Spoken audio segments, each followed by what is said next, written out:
Good morning, good afternoon, good evening, wherever you may be watching us today. We will continue with the first chapter of Netter's flashcards today, the skull.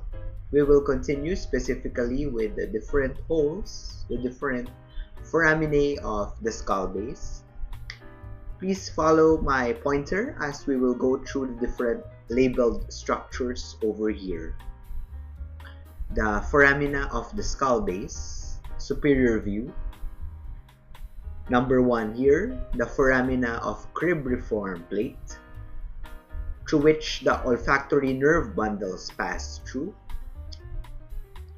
Number 2 here, the optic canal. The optic canal is where cranial nerve number 2, the optic nerve, passes through, as well as the ophthalmic artery. Number 3, posteriorly to the optic canal is the superior orbital fissure, or the SOF. Through the superior orbital fissure passes cranial nerve number 3, which is the oculomotor nerve, cranial nerve number 4, or the trochlear nerve, the lacrimal, frontal, and nasociliary branches of the ophthalmic nerve, cranial nerve 5-1. Well, some call it cranial nerve V1, but technically speaking, it should be 5-1. Cranial nerve 6, the abducent nerve, and the superior ophthalmic vein. So again, the different contents of the superior orbital fissure are cranial nerves 3, 4, 5, 1, cranial nerve 6, and the superior ophthalmic vein. Number 4 here, the foramen rotundum, through which cranial nerve 5-2 or the maxillary nerve passes through. The foramen rotundum, through which the cranial nerve 5-2 or the maxillary nerve passes through. Posteriorly to it is number 5 here, the foramen ovale. Through the foramen ovale passes the mandibular nerve, also known as cranial nerve 5-3, the accessory meningeal artery, and occasionally the lesser petrosal nerve. Again, we recall the maxillary nerve, some would call it V2, passes through foramen rotundum, and the mandibular nerve, of course, some would call it V3. Again, that is technically erroneous. V3 passes through foramen ovale. A mnemonic here would be R2 and O3. Rotundum V2, ovale V3. Number 6, posteriorly still to the foramen ovale is the foramen spinosum, much smaller than the ovale. The middle meningeal artery and vein, the meningeal branch of the mandibular nerve, pass through the foramen spinosum. Number 7, posteriorly and medially, is the foramen lacerum. Foramen lacerum. Number 8, laterally to the foramen lacerum is the carotid canal. The carotid canal contains the internal carotid artery as well as the internal carotid nerve plexus. Number 9, more posteriorly, is the internal acoustic meatus. The internal acoustic meatus passes through which is the facial nerve, also known as cranial nerve 7, the vestibulocochlear nerve or cranial nerve 8, and the labyrinthine artery. So again, contents which pass through the internal acoustic meatus are 7, 8, and the labyrinthine artery. Posteriorly is the jugular foramen. The jugular foramen contains 3 cranial nerves here. We have the glossopharyngeal nerve, which is cranial nerve 9, the vagus nerve, which is cranial nerve 10, and the accessory nerve or cranial nerve 11. To recall again, 9, 10, 11 pass through the jugular foramen, And of course, 7 and 8 pass through the internal acoustic meatus. Other contents of the jugular foramen are the inferior petrosal sinus, the sigmoid sinus, and the posterior meningeal artery. Posteromedially is the hypoglossal canal, which only has one remarkable content. The hypoglossal canal, of course, contains the hypoglossal nerve, which is cranial nerve number 12. Again, the largest foramen, the largest hole in the skull base, the foramen magnum over here, contains the medulla oblongata. The medulla oblongata is the third and inferior-most part of the brainstem.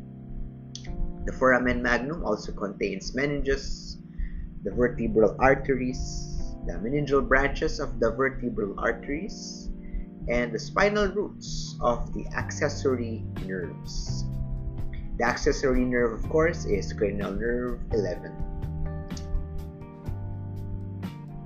Clinical correlation here is that fractures or trauma involving any of these foramen may result in clinical signs and symptoms associated with the neurovascular elements passing through the foramen. Thus, it is important to know these structures and their relationships to the cranial base.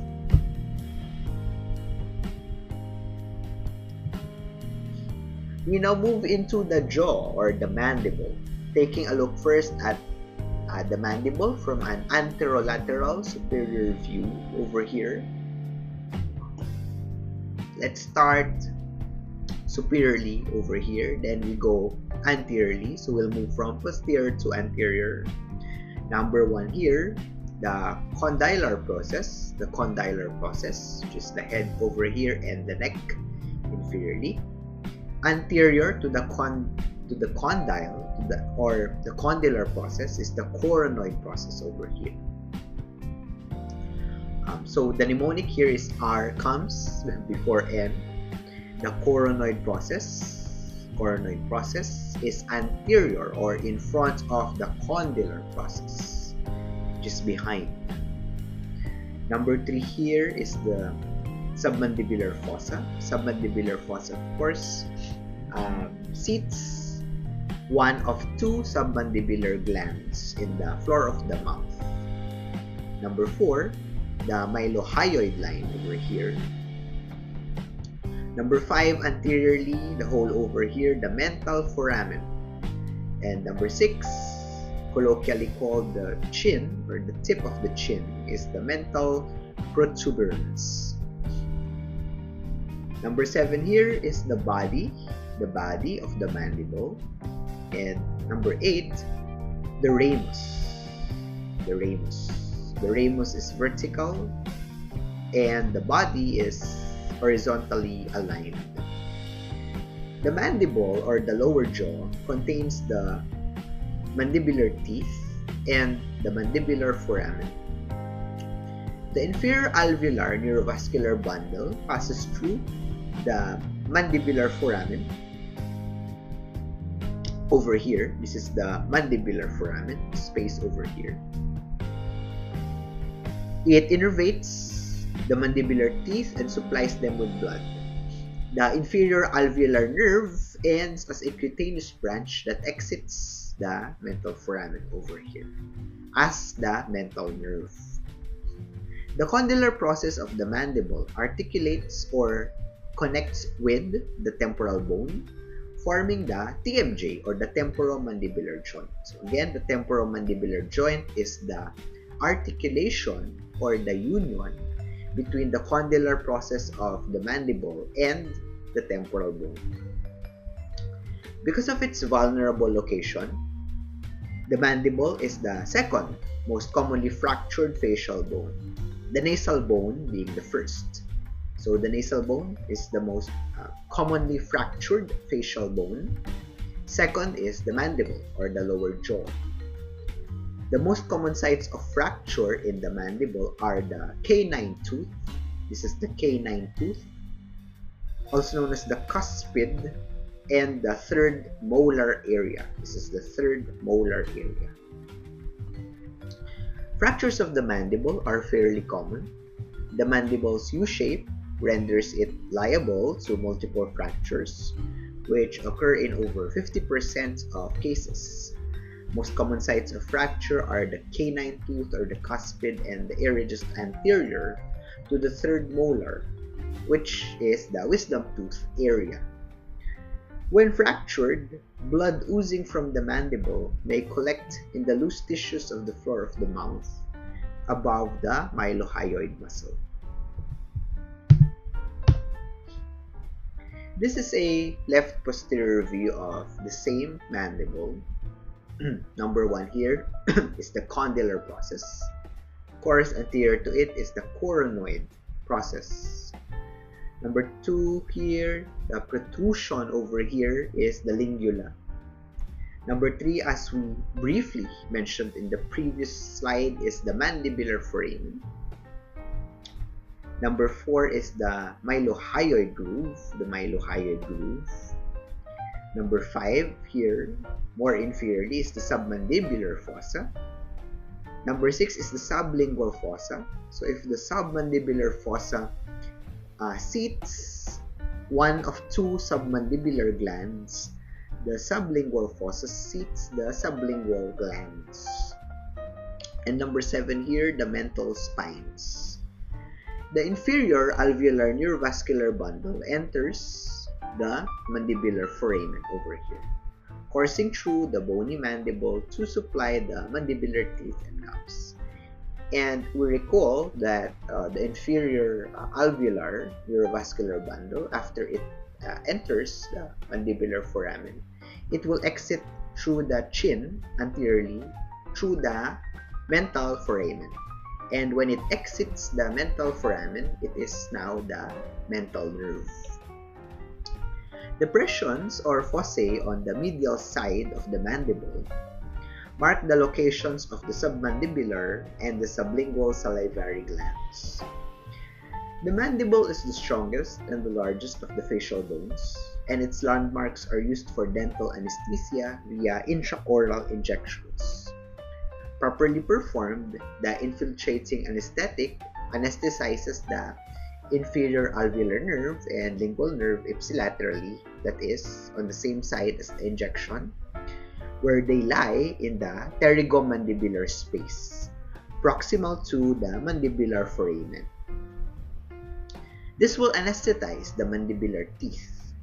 The mandibular teeth, also known as the inferior alveolar nerve, the epithelium of the anterior 2/3 of the tongue, which is innervated by the lingual nerve, all the lingual mucosa and the lingual gingiva, which is innervated also by the lingual nerve, all the buccal mucosa. The buccal mucosa is the soft tissue inner lining of the cheek, and the buccal gingiva, from the premolars to the midline, innervated by the mental nerve, which again is the terminal branch of the inferior alveolar nerve, and the skin of the lower lip. The skin of the lower lip being innervated by the mental nerve, ipsilaterally.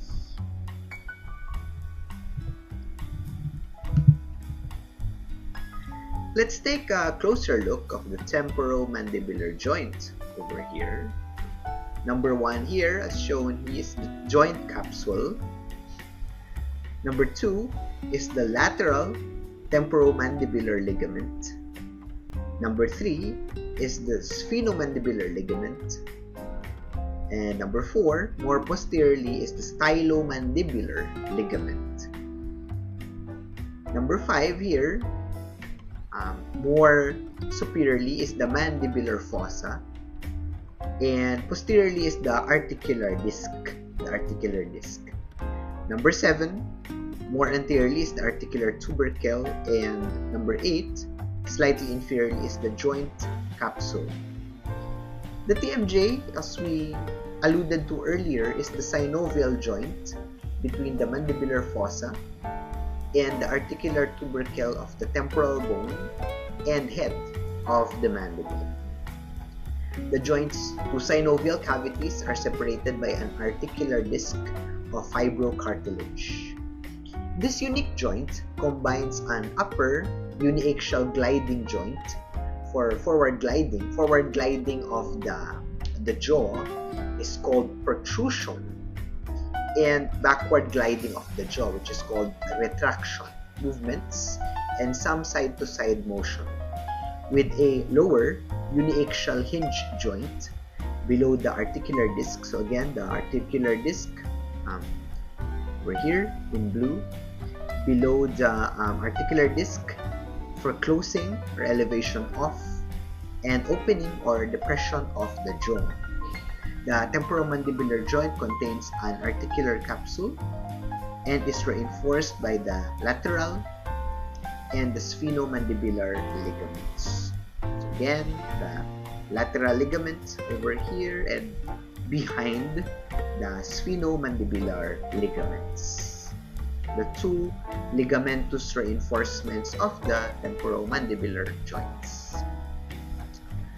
Our clinical correlation: the temporomandibular joint has both a hinge action and a gliding or sliding action. TMJ problems affect about 25% of the population and can result from trauma, arthritis, infection, clenching or grinding of the teeth, which is called bruxism. So again, bruxism is the medical term for clenching or grinding of the teeth, or displacement of the articular disc. TMJ problems are more common in women than among men. A closer look now at our teeth. Number one here, centrally and anteriorly, is the incisive fossa. Number two, the palatine process of the maxillary bone. Posteriorly, the horizontal plate of the palatine bone. Number four, laterally, is the greater and the lesser palatine foramina. Greater and lesser palatine foramina. A closer look of the lower permanent teeth would reveal the central incisors. We are now going to move from medially to laterally. So starting here medially, the central incisors, number 5. Number 6 is the lateral incisor, the lateral incisor. Number 7 is the canine, the canine. Number 8, the first premolar. Number 9, the second premolar. Number 10, the first. 11, the second. And number 12, the third molars, respectively. We humans have two sets of teeth: the deciduous teeth, which total 20, and the permanent teeth, which are shown here, which total 32. 16 up, which are the 16 maxillary teeth, and 16 down, which are the 16 mandibular teeth. Permanent teeth in each quadrant of the jaw in the mandible and the maxilla include 2 incisors. Please follow my arrow over here. 2 incisors, 1 canine, 2 premolars, and 3 molars. So again, 3 molars, 2 premolars, 1 canine, 2 incisors, and this is applicable for each quadrant of the mandibular and the maxillary teeth. The third molars are also referred to as the wisdom teeth. The maxillary teeth are innervated by the posterior, middle, and anterior alveolar branches of the maxillary nerve. The mandibular teeth, on the other hand, are innervated by the inferior alveolar branch of the mandibular nerve. Clinical correlation: because of its vulnerable location, the mandible is the second most commonly fractured facial bone. So to recall, the number 1 most fractured facial bone is the nasal bone. Most common sites of fracture being the cuspid or the canine tooth. Over here, canine tooth, number 7, over here.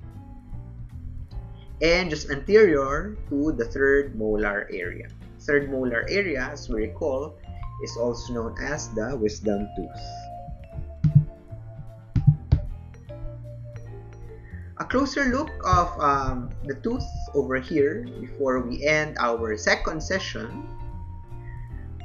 We're going to go from outer to interiorly, from external to interiorly of the tooth. Shown here in number 1 is the crown of the tooth. Number 2 is the neck. Small area over here, the neck. And the largest area of the tooth actually is the root. The root. Number 4, the enamel. The enamel is also known as the substantia adamantina. The substantia adamantina is the enamel. Interiorly to the substantia adamantina is the substantia eburnea, also known as the dentine and the dentinal tubules. So the dentine and the dentinal tubules are also known as the substantia eburnea. Inferiorly still, number 6, the pulp, the dental pulp, which contains vessels and nerves. The dental pulp is the structure responsible for sensations in the teeth. Laterally to the tooth is the gingiva or the gums. Gingival epithelium is actually stratified squamous. Number 8 here, the periodontium, which is the alveolar periosteum. Number 9 is the cementum. Number 9 is the cementum. 10 here, number 10 is the root. Root canals containing vessels and nerves. And number 11, most inferiorly is the apical foramina. Apical foramina, number 11. So each tooth is composed of an enamel-covered crown over here, number 1. Dentine and pulp. The pulp fills a central cavity and is continuous with the root canal. Blood vessels, nerves, and lymphatics enter the pulp through an apical foramen. The crown over here projects above the gum or gingival surface. The narrow portion between the crown and the root is called the neck. The root is embedded in the alveolar bone of the maxilla or mandible and is covered by cement, which is connected to the alveolar bone by the periodontal ligament. Our clinical correlation here: dental caries, also known as tooth decay, is caused by oral bacteria that convert food into acids and then form dental plaque. Dental plaque is actually a combination of bacteria, food particles, and saliva. Foods rich in sugars and starch may increase one's risk for forming plaque. If not removed by brushing, the plaque can mineralize and form tartar. Acid in the dental plaque can erode the tooth enamel and create a cavity. This may occur even though enamel, which is an acellular mineralized tissue, is the hardest material in the human body, consisting of 96% to 98% calcium hydroxyapatite.